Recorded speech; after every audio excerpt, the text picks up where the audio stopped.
ग्रीष्मकालीन अवकाश के बाद आज 29 जून 2024 को पहली मीटिंग आयोजित हो रही है यूपीएस फर्द मुडेरा मोतीचक कुशीनगर में।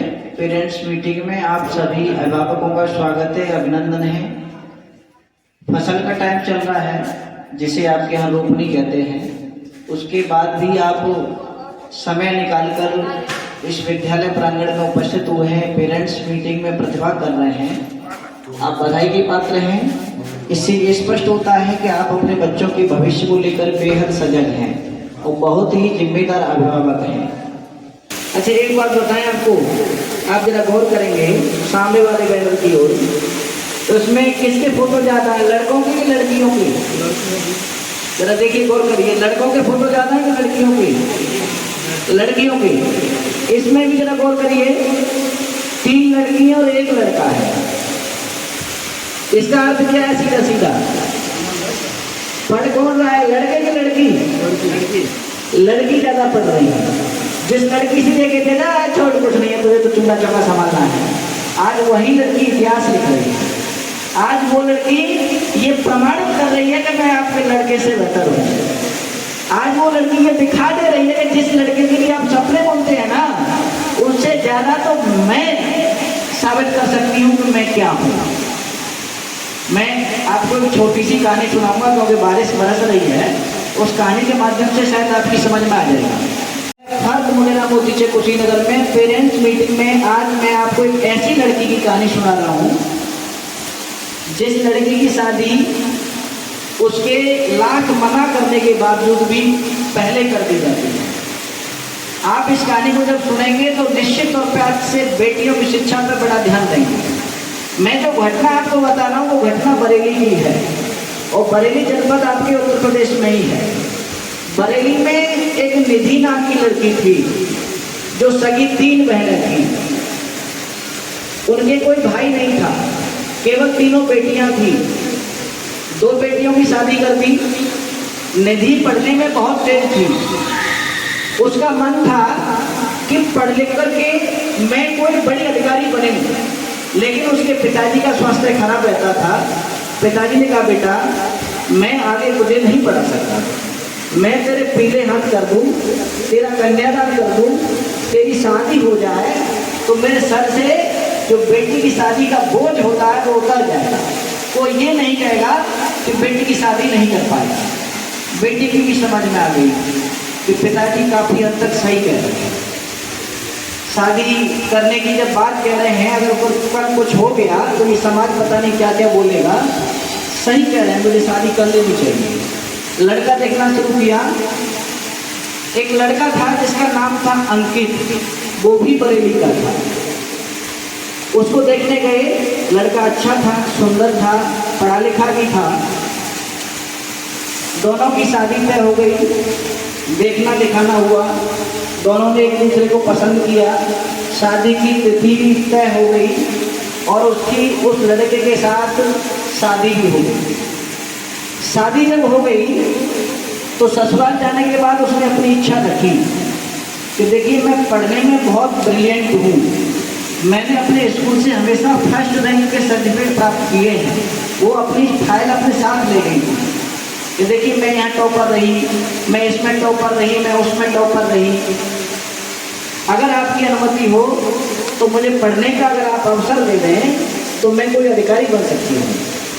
तो उसने कहा, अंकित ने देखो मैं अपने पिता का एक इकलौता हूँ, मैं नहीं चाहता कि तुम पढ़ो। मेरे पास बहुत बड़ी प्रॉपर्टी है, काफ़ी ज़मीन है और इतना बड़ा घर है कि हमको किसी की नौकरी की आवश्यकता नहीं है। हम केवल घर रहेंगे और माँ बाप का ध्यान रखेंगे। अब लड़की की बेचारी क्या करती, उसने फाइल अपनी पर रख दी, घर के काम काजों में उसका ध्यान लग गया। ये बात उस अंकित ने अपने दोस्तों के साथ शेयर की कि मेरी पत्नी आज पढ़ना चाहती है लेकिन मैंने उससे मना कर दिया। तो लोग जो थे उसके दोस्त वो सही नहीं थे, वो सब शराबी टाइप के या उनमें जुआ खेलने की आदत थी। तो उन्होंने कहा, यार तू नहीं जानता है ये लड़कियां ना जब पढ़ लिख जाती हैं और किसी अधिकारी के पद पर नियुक्त हो जाती हैं तो पति को छोड़ देती है, इसलिए पढ़ाना इसको ठीक नहीं। अगर तुम पढ़ाओगे तो तुमको भी छोड़ दो। यही बात उसके दिमाग में घर कर गई और उसने अपनी पत्नी को नहीं पढ़ाया, आगे उसकी पढ़ाई जारी नहीं की। अब उन दोस्तों के साथ वो रोज शराब पीता था, रोज जुआ खेलता था। धीरे धीरे वो स्थिति आती रही कि उस लड़की ने, निधि ने प्रतिरोध करना शुरू कर दिया, यानी ऑब्जेक्शन करना शुरू कर दिया कि आप देर से आते हैं, शराब पी करके आते हैं, मैं कोई अनपढ़ लड़की नहीं हूँ कि आपसे कुछ नहीं कहूँगी, कुछ नहीं बोलूँगी, मैंने ये सब हायर रैंक के सर्टिफिकेट प्राप्त किए हैं, अगर आप गलत करेंगे तो मैं आपको रोकूंगी। तो उसके साथ मारपीट करने लगा। मारपीट करने लगा तो उसका जो पिता था अंकित का, उसको डांटता था, पीटता भी था कि बहू से हाथ नहीं लगाएगा, इतना अच्छा बोल रही है, सही तो कह रही है, क्यों लेट आते हो, क्यों पी करके आते हो। कुल मिलाकर के उसकी आदत में सुधार नहीं हुआ। उसके पिताजी हार्ट अटैक से मर गए। ये एक सच्ची घटना है बरेली में। उसके पिताजी हार्ट अटैक से मर गए। उसके बाद उसकी माँ बची। कुछ दिनों बाद रोते रोते 6 महीने के अंदर माँ भी मर गई। अब वो अकेली पत्नी बची। पत्नी ने कहा कि देखो आपके पिताजी भी चले गए, आपकी माता जी भी चली गई, अब मैं अकेली बची हूँ, अगर आप भी अब भी नहीं सुधरे ना तो मैं भी चली जाऊँगी। तो उसने कहा देखो ऐसा है, तुम मेरे साथ रहो या ना रहो, मैं अपने दोस्तों के साथ ही रहूँगा, वो जैसा कहेंगे उनके हिसाब से चलूँगा, मैं दोस्तों को नहीं छोड़ सकता, पत्नी को छोड़ सकता हूँ। तो पत्नी ने अपना बैग उठाया, अपने मायके चली गई। जब पिता ने देखा कि बेटी घर पे आ गई है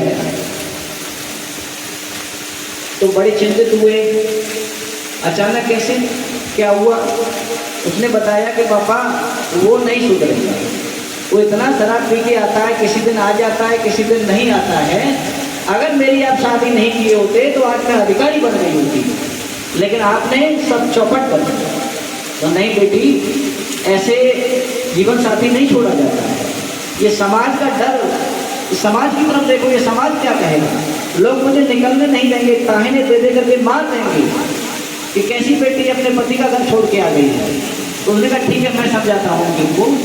उसके पिताजी जाते हैं, उसको समझाते हैं, उनके सामने सब हाँ कर होता है कि ठीक है पापा, आप जैसा कहेंगे वैसा होगा, आज के बाद निधि को मैं नहीं पीटूंगा और न मैं शराब पीऊंगा। निधि दोबारा से आ जाती है, लेकिन उसके रवैये में कोई परिवर्तन नहीं होता।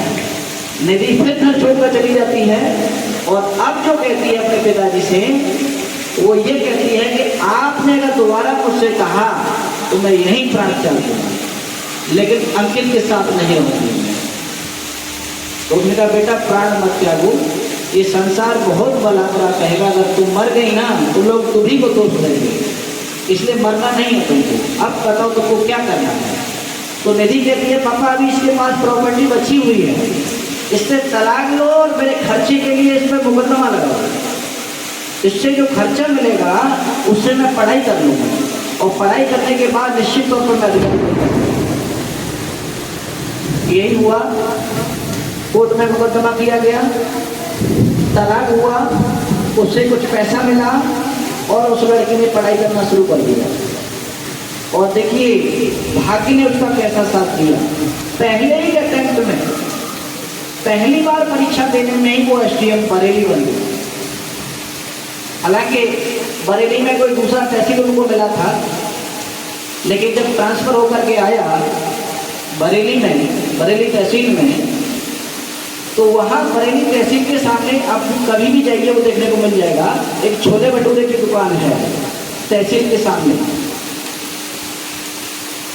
वो जब वहाँ पे गुजरती थी तो अपने ड्राइवर से बोलती इससे थोड़ा नाश्ते के लिए छोले भटूरे लेके आओ।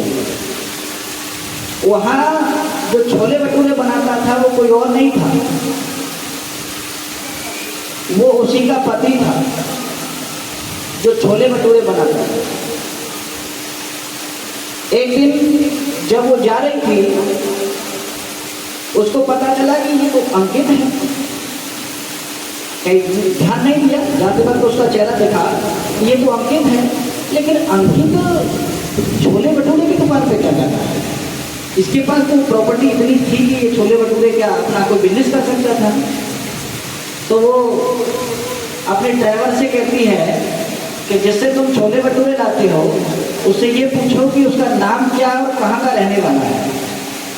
ड्राइवर जाता है, उससे पूछता है कि भाई आपका नाम क्या है। वो अपना नाम वो अंकित बताता है, अपने गांव का नाम बताता है। ये बात जाकर के वो ड्राइवर मैडम को बता देता है, मैडम वो अंकित है और छोले भटूरे का काम वो करता है यहाँ काफ़ी दिनों से। तो उसने कहा ये पूछो कि वो यहाँ कैसे आया। अगले दिन फिर ड्राइवर जाता है, फिर छोले भटूरे लाता है। वो पूछता अंकित तुम यहाँ कैसे भाई, गाँव तुम्हारा वहाँ, तुम यहाँ क्या कर रहे हो। उसने कहा देखो भाई मेरा जीवन बहुत वैसा है, उसके बारे में जिक्र मत करो। वो नहीं कोई भाई मैं अधिकारी के साथ रहता हूँ, शायद मैं कुछ मदद कर पाऊँ आपकी। बताओ उसे क्या किया, छोले भटूरे बहुत अच्छी हैं तुम्हारे, इतना स्वादिष्ट है, कोई बड़ा बिजनेस कर सकते हो तुम। उसने कहा नहीं कर सकता। उसने अपनी पूरी कहानी सुना दी, तो फिर टाइम लगेगा मैं दोबारा से बताऊंगा। तो उसने अपनी पूरी कहानी सुना दी और उसने बताया कि पहले मैं किसी दुकान पर रोजाना 100 रुपये पर रहता था और वहाँ ये देखता था कि छोले भटूरे कैसे बनाए जाते हैं। जब मैंने ये सीख लिया कि छोले भटूरे ऐसे बनाए जाते हैं तो वही पैसा कलेक्ट कर करके ये छोटी सी दुकान मैंने यहाँ खोली। अब ड्राइवर जाके बताता है कि मैडम ये कहानी है। ड्राइवर उसको पूरी कहानी बताता है तो निधि कहती है कि उसको बुलवाओ यहाँ ऑफिस में। अब वो ऑफिस में जब बुलवाती है निधि, उसने समझा कि कहीं कुछ गड़बड़ तो नहीं हो गया या छोले भटूरे गलत तो नहीं चलेंगे, कुछ नमक ज़्यादा हो गया, वो मिर्च ज़्यादा हो गया, SDM ने बुलवाया है, कहीं कुछ गड़बड़ी तो नहीं होगी। डरा हुआ जाता है ऑफिस में से, सबको निकाल दिया जाता है, जो भी अर्दली वगैरह जो भी होते हैं सबको बाहर कर दिया जाता है। तुरंत वो पहचान लेता है कि जिस अधिकारी के लिए रोज में छोले भटूरे भेजता था वो कोई और नहीं, मेरी ही पत्नी। तो उसको देख करके एकदम शांत रह जाता है, उसके मुंह से कुछ शब्द नहीं निकलता। जैसे ही कुछ निधि कहे उससे पहले ही उसकी आंखों से आंसू टपकने लगते। लेकिन निधि ने तो कहने के लिए बुलाया था। निधि ने कहा कहाँ है दोस्त आपके, जिन दोस्तों के लिए आपने पिता को मरने के लिए छोड़ दिया, माँ को मरने के लिए छोड़ दिया, अपनी पत्नी को त्याग दिया, आखिर वो दोस्त हैं कहाँ आपके। फिर वो वहाँ इतना तेज होता है कि बाहर जो खड़े हैं लोग वो ना तो हिम्मत कर रहे हैं अंदर आने की, क्योंकि मना कर दिया था कोई अंदर नहीं आएगा। और वो ये सोचना कि ऐसा हुआ कि ये व्यक्ति रो क्यों रहा है इतना दूर खड़ा। केवल मैडम ने एक प्रश्न पूछा है, इस प्रश्न में इतना तेज क्यों रो रहा है ये, लेकिन कुछ बोल नहीं पाता है। पर बेटियां तो बेटियां होती हैं, ये बेटियां ही नहीं ये देवियां होती हैं। उदाहरण हमेशा अच्छों का देना चाहिए, बुरों का नहीं। निधि कहती है रो मत, अभी तक मैंने दूसरी शादी नहीं की, लेकिन मैं ये जानना चाहती हूँ कि आखिर जिनके लिए आपने सबको छोड़ दिया, आखिर वो लोग हैं कहाँ। वो फिर बताता है कि सारे दोस्त मुझे धोखा दे गए, सब मेरा धन दौलत बर्बाद करा गए, सारी गलती मेरी है, अब चाहे मुझे सजा दो या छोड़ो। लेकिन जब मैं जान गया कि मेरे साथ धोखा हुआ है, मेरी वजह से मेरे माता पिता मर गए, जो नहीं मरते वो मर गए, पत्नी छोड़ के चली गई, मैंने जो किया है उसका दंड तुम जो चाहो सो दे सकती हो, उसका मुझे पूर्णतः पछतावा है। तो कहा नहीं कोई दिक्कत नहीं है, आप कल मेरे आवास पे आइए। अधिकारियों को आवास मिला होता है, कल मेरे आवास पे आइए। आवास पर उसको बुलाया गया, उससे पहले उसने माता पिता अपने बुलवा लिए वहाँ पर। जब वहाँ देखता है कि उसके ससुर जी भी वहाँ हैं, सासू माँ भी वहाँ हैं, और उसकी जो 2 बड़ी बहन थी और उनके पति थे वो भी वहाँ हैं, पूरा परिवार वहाँ उपस्थित है। अब उसके जो ससुर जी थे, निधि के पापा जी, अंकित के ससुर जी, वो कहते हैं बेटा अंकित, आखिर क्या मिला तुम्हें, अपना सब कुछ गवा दिया। अगर मेरी बेटी की बात मान लिए होते, उसको पढ़ने का अवसर दे दिए होते, तो आज तुम कहाँ होते, और ये जो बीच की कई साल होती है, इस बीच की जो आमदनी होती, तनख्वाह होती, उससे हम लोग कहाँ होते।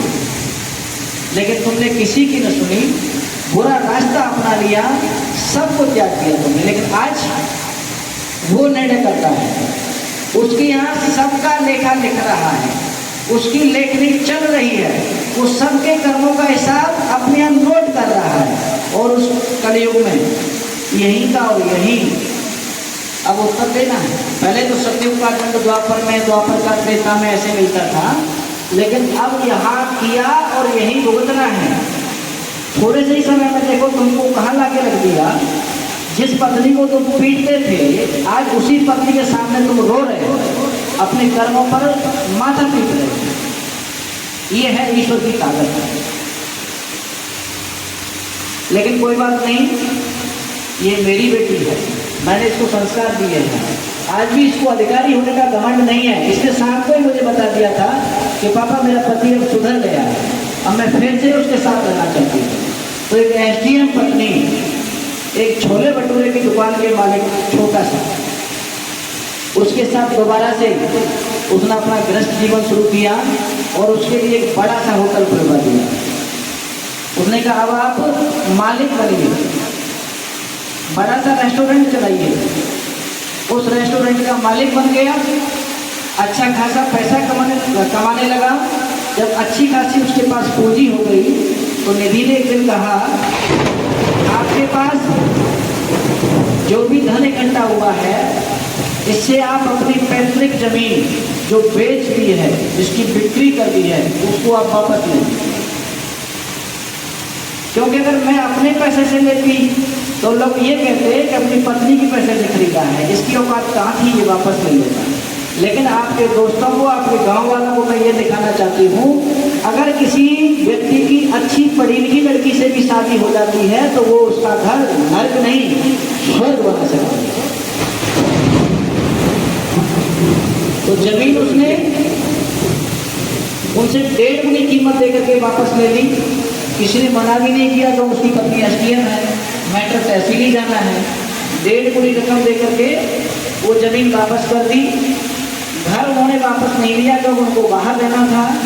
तो कुल मिलाकर के इस कहानी से ये निष्कर्ष निकलता है कि अगर हम बेटी को पढ़ा ले गए ना, तो हम तो सुखी हमेशा रहेंगे ही रहेंगे। लेकिन जिस पढ़ी लिखी लड़की की शादी ससुराल का जहाँ भी होगी, जिस जगह भी जाएगी, वो उस घर को, चाहे वो कितने भी बुरे रास्ते पर हो, एक दिन वो अच्छे रास्ते पर ले आएगी। इसलिए बेटियों की शिक्षा पर हमें सबसे ज़्यादा ध्यान देना है। सरकार की भी यही योजना चल रही है, बेटी बचाओ बेटी पढ़ाओ। बस इन्हीं शब्दों के साथ में अपने मालिक को बना